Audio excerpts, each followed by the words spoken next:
What's up, everyone? I am True Crime, and today we are going to continue the tragic story that we had last week. So if you didn't see it, go back and check it out. Welcome back. E-fits based on the Smiths' testimony were first created in 2008 by Oakley International, private investigators hired by the McCann's, and were publicized in 2013 by Scotland Yard on the BBC program Crime Watch. At 2200 hours, she was reported missing. Kate had intended to check on the children at 21:30, but Matthew Oldfield, one of the Tapas 7, offered to do it when he checked on his own children in the apartment next door to 5A. He noticed that the McCann's children's bedroom door was wide open, but after hearing no noise, he left 5A without looking far enough into the bedroom to see whether Madeleine was there. He could not recall whether the bedroom window and its exterior shutter were open at this point. Early on in the investigation, Portuguese police accused Oldfield of involvement because he had volunteered to do the check, suggesting to them that he had handed Madeleine to someone through the bedroom window. Well, I think that if he had looked properly in the bedroom, maybe he could have been the hero that saved the day, but he didn't. Going on with the story, we know that Kate made her own check of 5A at around 2200. However, Scotland Yard stated in 2013 that Madeleine was probably taken moments before this. So like I said, maybe if the worker had looked properly in the bedroom, he could have seen the kidnapper.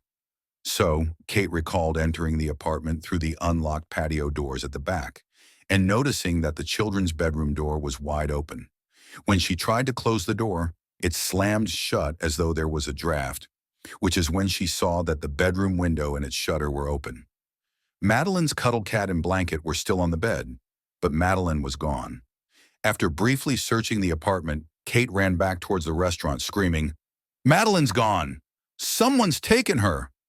At around 22:10, Jerry sent Matthew Oldfield to ask the resort's reception desk to call the police. And at 22:30, the resort activated its missing child search protocol. 60 staff and guests searched until 4:30, at first assuming that Madeleine had wandered off. One of them told Channel 4's dispatches that, from one end of Praia da Luz to the other, searchers calling Madeleine's name could be heard. Two officers from the Gendarmerie, the Guarda Nacional Republicana, GNR, arrived at the resort at 23:10 from Lagos, 5 miles, 8 kilometers away. At midnight, after briefly searching, they alerted the criminal police, the Policia Judiciaria, PJ, in nearby Portimão. Kate recounted that the PJ arrived just after 1 a.m. According to the PJ, they arrived within 10 minutes of being alerted. At 2 a.m., 2 patrol dogs were brought to the resort, and at 8 a.m., 4 search and rescue dogs. Police officers had their leave canceled and started searching waterways, wells, caves, sewers, and ruins around Praia da Luz. Inspector Gonçalo Amaral, head of the PJ in Portimão, became the inquiry's coordinator. It was widely acknowledged that mistakes were made during the so-called golden hours soon after the disappearance. Neither border nor marine police were given descriptions of Madeleine for many hours, and officers did not do house-to-house searches. According to Kate, roadblocks were first put in place at 10 o'clock the next morning. Police did not request motorway surveillance pictures of vehicles leaving Praia da Luz the night of the disappearance, or of the road between Lagos and Villarreal de Santo Antonio on the Spanish border. Euroscut, the company that monitors the road, said they were not approached for information. It took Interpol 5 days to issue a global missing person alert. Not everyone in the resort at the time was interviewed. Holidaymakers later contacted the British police to say that no one had spoken to them. The crime scene was not secured. Portuguese police took samples from Madeleine's bedroom, which were sent to 3 forensic labs.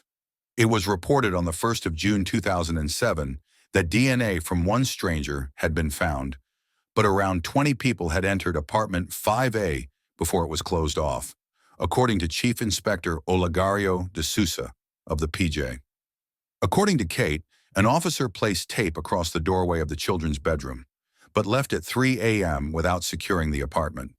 The PJ case file, released in 2008, showed that 5A lay empty for a month after the disappearance, then was let out to tourists before being sealed off in August 2007 for more forensic tests.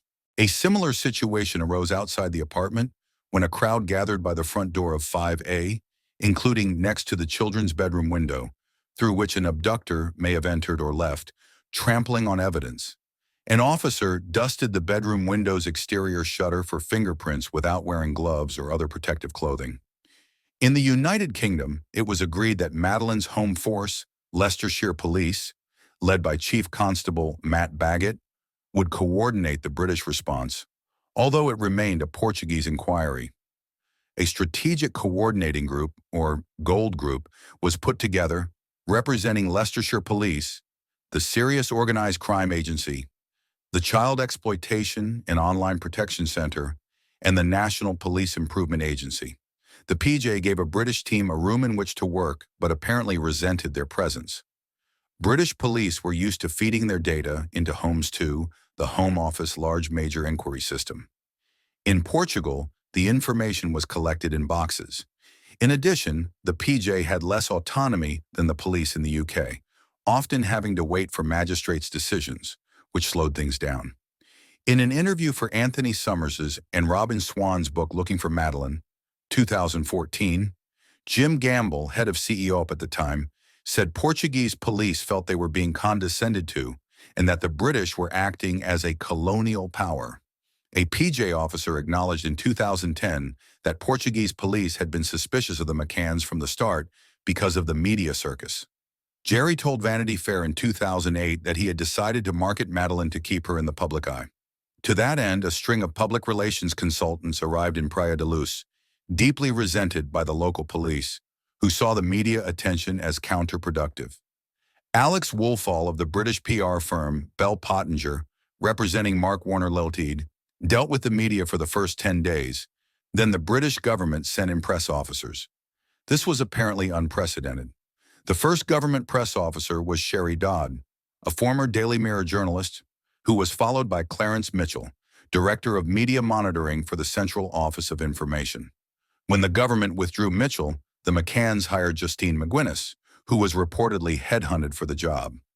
When she left, Hanover Communications took over briefly, headed by Charles Lewington, formerly John Major's private secretary.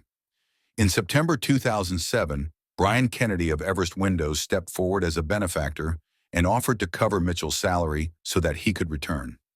Mitchell resigned from his government position and started working for the McCann's full-time. He was later paid by Madeleine's fund. The McCann's set up Madeleine's fund, leaving no stone unturned Lalantida on the 15th of May 2007 to raise money and awareness. Its website attracted 58 million hits in the first 2 days. Throughout May and June, the couple's PR team arranged events to sustain media interest in the case, including a visit to the Portuguese city of Fatima, as well as trips to Holland, Germany, Spain, and Morocco. On 30 May 2007, accompanied by reporters, the couple flew to Rome in Sir Philip Green's Learjet to meet Pope Benedict XVI, a visit arranged by Cardinal Cormac Murphy O'Connor, the Archbishop of Westminster. The following month, balloons were let off in 300 cities around the world. By early June, journalists were voicing concerns. The sheer professionalism of it troubled journalists, according to Matthew Paris. Placing Madeleine on the front page of a British newspaper would sell up to 30,000 extra copies. She appeared on the cover of People magazine on 28 May 2007, on the front page of several British tabloids every day for almost 6 months, and as one of Sky News's menu options, UK News, Madeleine, World News. Between May 2007 and July 2008, the Portuguese tabloid Correio da Manhã published 384 articles about Madeleine. By June 2008, a search for her name on YouTube returned over 3,680 videos and 7 million posts. Talking about YouTube, I suggest that you subscribe right now for more fantastic and exciting videos like these ones. 12 days after Madeleine's disappearance, Robert Murat, a 34-year-old British-Portuguese property consultant, became the first arguido, which means suspect, in the case. Born in Hammersmith, West London, Murat lived in his mother's house, Casa Liliana, 150 yards or 137 meters from apartment 5A, in the direction in which the man in the Tanner sighting had walked. He was named a suspect after a Sunday Mirror journalist told Portuguese police he had been asking about the case. The PJ had briefly signed Murray up as an official interpreter. He said he had wanted to help because he had a daughter in England around Madeleine's age. 3 members of the Tapas 7 Fiona Payne, Russell O'Brien, and Rachel Oldfield said they had seen Murat outside apartment 5A shortly after the disappearance, as did an Ocean Club nanny and two British holidaymakers. This would not have been surprising considering how close Murat lived to 5A, but he and his mother said he had been at home all evening. The McCann's circle was clearly suspicious of Murat. One of the McCann's supporters offered BBC reporter Richard Bilton exclusive access to any new developments in the case if Bilton would report back what the press pack was saying about Murat. Beginning on 15th May 2007, Murat's home was searched, the pool drained, his cars, computers, phones, and videotapes examined, his garden searched using ground radar and sniffer dogs, and two of his associates questioned. In March 2008, one of those associates had his car set ablaze with the word Fala, which is speak, sprayed in red on the pavement. There was nothing to link Murat or his friends to the disappearance, and Murat's argui das status was lifted on 21st July 2008 when the case was archived. In April 2008, he received £600,000 in out-of-court settlements for libelling, what the Observer said was the largest number of separate libel actions brought in the UK by the same person in relation to one issue. His friends received £100,000 each. In July 2014, during Operation Grange, one of those friends was questioned again as a witness, this time by the PJ on behalf of Scotland Yard. In December that year, Murat and his wife were questioned, also on behalf of Scotland Yard, along with 8 others. In 2017, Murat's mother added her voice to those who had witnessed suspicious events around 5A that night. She told the BBC that she had driven past apartment 5A that night and had seen a young woman in a plum-colored top behaving suspiciously just outside it. Information she said she passed to the police at the time. She also said she had seen a small brown rental car speeding toward the apartment, driving the wrong way down a one-way street. The witness statements. In statements to the PJ, witnesses described men behaving oddly near apartment 5A in the days before the disappearance and on the day itself. Scotland Yard came to believe that these men may have been engaged in reconnaissance for an abduction or burglary. There had been a 4-fold increase in burglaries between January and May 2007, including 2 in the McCann's block in the 17 days before the disappearance, during which burglars had entered through windows. Several witnesses reported men collecting for charity. On 20 April, a bedraggled-looking man asked a tourist in her apartment near 5A for money for an orphanage in nearby Esbeach. Apparently, there were no orphanages or similar in or near Esbeach at the time. The witness described the man as pushy and intimidating.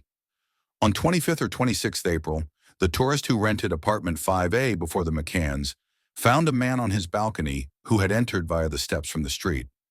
Polite and clean-shaven, the visitor asked for money for an orphanage. On the day of the disappearance, 3rd May, there were 4 charity collections by 2 men in the streets around 5A. At 4 p.m., 2 black-haired men approached a British homeowner looking for funds for a hostel or hospice in or near Esbeach, and at 5 p.m., 2 men approached another British tourist with a similar story. An ugly blonde-haired man was seen on 2 May across the road from 5A, apparently watching it. He had also been seen on 29th April near the Ocean Club. On 30th April, the granddaughter of 5A's former owners saw a blonde-haired man leaning against a wall behind the apartments, and saw him again on 2nd May near the Tapas restaurant, looking at 5A. She described him as Caucasian, mid-30s, with short cropped hair and ugly with spots. On or before the day of the disappearance, a man was seen staring at the McCann's block, where a white van was parked. In the late afternoon of the 3rd of May, a girl on the balcony of the apartment above 5A saw a man leave through the gate below, as though he had come out of a ground-floor apartment. What caught her attention was that he looked around before shutting the gate quietly, with both hands. At 14:32, blonde-haired men were seen on the balcony of 5C, an empty apartment 2 doors from 5A. At 1600 to 1700, a blonde-haired man was seen near 5A. At 1800, the same or another blonde-haired man was seen in the stairwell of the McCann's block. At 2300 hours after the disappearance, 2 blonde-haired men were seen in a nearby street speaking in raised voices. When they realized they had been noticed, they reportedly lowered their voices and walked away. The first indication that the media were turning against the McCanns came on the 6th of June, 2007, when a German journalist asked them during a Berlin press conference whether they were involved in the disappearance.